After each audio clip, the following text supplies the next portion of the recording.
There it is. He said, so I just picked up a hitchhiker and drove him 15 miles down the road. Why? Because it's hot out. It's too hot to be walking. And I had 11 rounds of 230 grain 45 caliber hollow points tucked under my leg in case he got crazy. Being armed allows you to be polite to strangers without the risk of being chopped up and carried around in a duffel bag. Be a nice person and carry a gun. So I was breaking that down because this is like a pretty well written post, but it's obviously written in a way that's Tarl. Almost, yeah, that's a name, isn't it? Tarl? Never heard of that one. Yeah, he looks like a cool dude.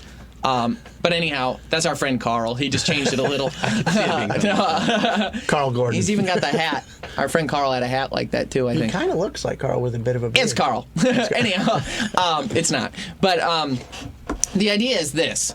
So I was talking to my sister. Let's say my sister is driving down the road, and she's got my niece in the back, or both nieces, or even by herself. She's driving down the road, and she sees a guy hitchhiking on the side of the road. It's 100 degrees out.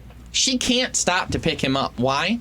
Because there's a danger in her picking him up, right? Oh, yeah. So she can't defend herself against this 6-foot hitchhiker who's kind of a huskier guy. There's a danger she'd be putting herself. There's a danger level. So if you were to rate it, so like on a scale of 1 to 10, for her bringing someone she doesn't know in that's hitchhiking, that's bigger than her, that she can't defend herself against, let's say that's a 8 out of 10 on danger scale. I would say based on the documentaries I've seen in theaters that it's for sure a 10 out of 10. That's gonna be a murderer. Yeah. So the idea is there's like a danger scale that we all have inside us, right? So Like a spidey sense. she looks at that and goes, okay, that's too high in the rating scale, and keeps driving down the road. Yeah.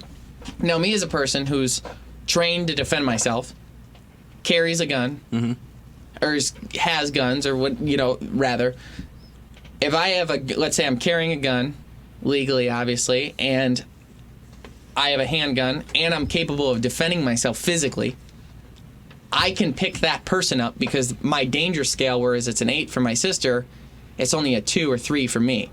Yes, correct. So therefore, I can do more good because I can defend myself. And then I got like in a deeper...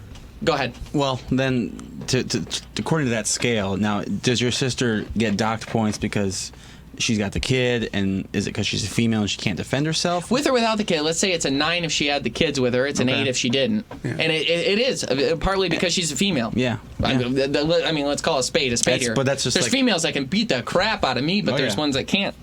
And if you were to take a random female from...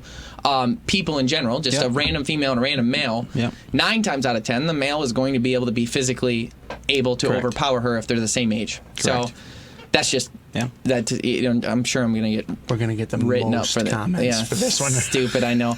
So the idea is this: carrying a gun and the Second Amendment. And I think the mentality behind it, like there's this other side of like the mentality that's never really portrayed well. And it's this, is like, if you can defend yourself, and you can protect yourself, and you can protect your family because you have a sidearm, you can do more good things. You can go out on a limb more. You can put yourself in more dangerous situations to help others, whether they were same thing. Because you have a slight upper hand if anything was to go awry. Right. Sure. Right. So if you saw someone, let's say you saw 3 guys attacking a female, and they're all pretty big dudes. Yep. You're not trained physically to defend yourself, so you don't have any training, and you don't have a gun. Okay. What's the likelihood you're going to help her? Slim. Slim. I might throw out a, hey, you get away from there. Not 0%, but it's very small. It's low. Okay. Yeah. Or that you'd even do any good. Yeah. What if there's a female there in the same situation, and you're trained in Taekwondo, UFC, cage fighting, and everything like that? What's the likelihood you'll be able to help her? Higher. Yep. Much. What's the likelihood if you're trained to defend yourself and you have a handgun that you're going to help her? Oh, there you go. Pretty high. Yeah, he shoots some rounds in the air. Hey, let's not do what you're doing. So I don't think AJ is trained in. I don't think so. Not if his go-to was to shoot him in the air. You're not really supposed to do that, buddy. But no, because they got to come down. It's a good tactic, and it probably work. They got to come down. So. I just see it like in movies. Yeah, but they come down. So you don't want to be under them. There's gravity. So, but the idea is that with a gun and being able to physically protect yourself, you can be a better person. And I was talking about like in the Bible, so it says the meek will inherit the earth, right? It says that in the Bible. Jesus talks about it. But if you break down the real idea of being humble and doing the right thing, I believe that, like Jordan Peterson says, if you're a rabbit, you're not virtuous because you're a rabbit. You just can't do anything but get eaten. You're not virtuous like, oh, I'm going to help the coyote live longer. No. You don't have a choice. No. You're just eaten because you can't do anything else. You're weak. But if you're another animal that can defend itself, if you're somebody in the real world that can defend themselves, that can protect themselves, that can carry a sidearm, that can do those things, that has a head on their shoulders, that can process information in a high-stress situation, that can do good, and you choose to do good, and you choose to be humble and meek and kind and gentle, but you can be a monster, but you're a controlled monster, then you're actually a better person. I don't think Jesus ever wanted us to be weak, rabbits. I think he wanted us to be able to defend ourselves, protect our family. And I think without the Second Amendment and the being able to carry a sidearm or be able to protect yourself in nature.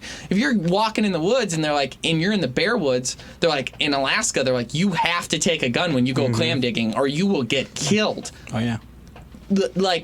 Clam digging? Clam digging is a thing. Yeah, my family does it there. I was wondering what that was. They go on the beach, like the shores, and they get exposed, and they actually go pick clams, and then they eat them. Their saltwater clams are very, very good. Oh yeah. And but the bears do the same. Okay. So when you're there, you get a big pile of them, or they do salmon fishing there. Grizzlies, they'll come down to the water. I mean, you have to be able to defend yourself. Period. That's true. Just giving them the fish isn't And what's enough. the first thing you say is like, oh, you take something to defend yourself. Well, you should be able to defend your family in any stretch of any stretch too, and especially in a day and age when divorce rate's 50%. It's got to be higher than that. Okay, so you got a lot of single moms in situations where they're at home alone with their kids, or single girls that live alone and stuff like that. They need an equalizer to be able to protect themselves, and the idea that you would take away their right to protect themselves is a terrifying thing. And so it's like, you can look at it like, why do you need guns, or why do you this, or why do you that? But when you really break it down, it's like, you need to be a controlled monster that can protect yourself and do those, and you can do more good if you can.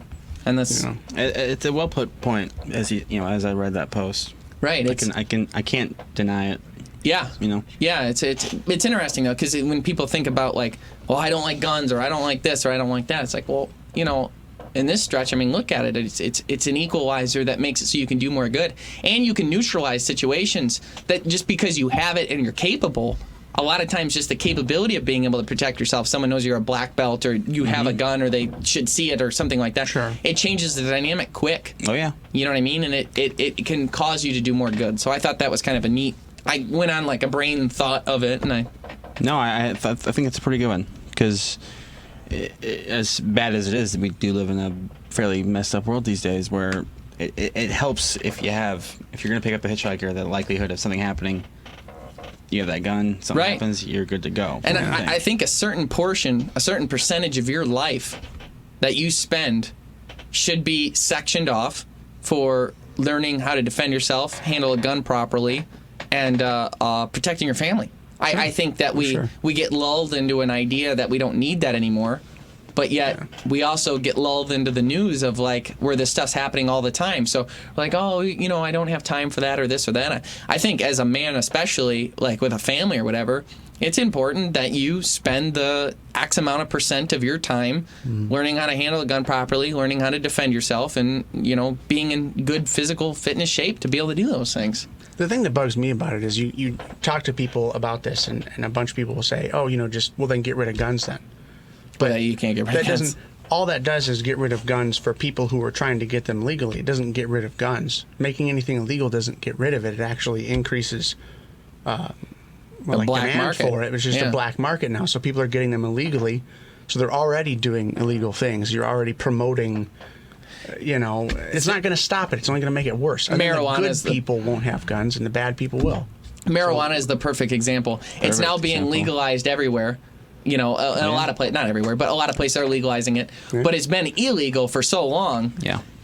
Does that mean nobody's been smoking weed for the last 30 years? Come on. Yeah. So anytime someone's like, well, just make them illegal, it's like, well, you know better, buddy. You saw weed, right? You saw marijuana. Like, you understand that that's not how things work. Yeah. Like, when you make some